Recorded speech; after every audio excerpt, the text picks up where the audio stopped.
আসসালামু আলাইকুম।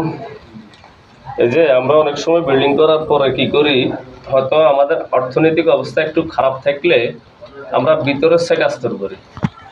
ভিতরের পাশ আস্তর করার কারণে আমরা মনে করি যে বিল্ডিং এর সৌন্দর্য বাড়ছে, বাইরের পাশ আস্তর না করলে কি এর ক্ষতি নেই।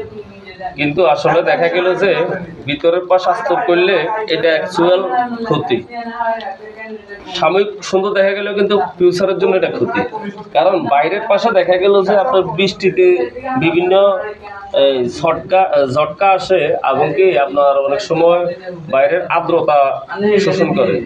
আর্দ্রতা এবং ঝটকার কারণে দেখা গেছে বাইরে থেকে যখন এই আর্দ্রতা শোষণ করে আপনার কিংবা পানি শোষণ করে যখন নেয় ইটগুলো, তখন বাইরের ভিতর দিয়ে এই পানিগুলো ছাড়ে দেখা গেছে একটা সময় অল্প কয়েকদিনের ভিতরের রাস্তাগুলো আপনার ড্যামাস হয়ে যায়।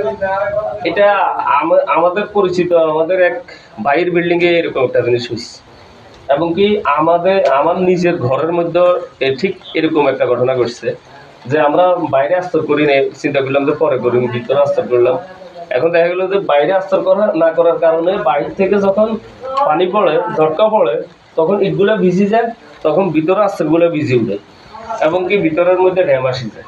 তো আসলে উচিত হইলো যে এই আপনার টাকা কম থাকলে আপনি প্রয়োজনে ভিতরে একটু এই কষ্ট করে চলেন, বাইরের পাশটারা আগে আস্তর করে দেন, এতে ইটগুলার টেম্পার বাড়বো কিংবা এতে ঘাতনের যে মশলা যে ইয়েগুলো আর কি, এই মশলাগুলো এইটারও টেম্পারগুলো বাড়বে।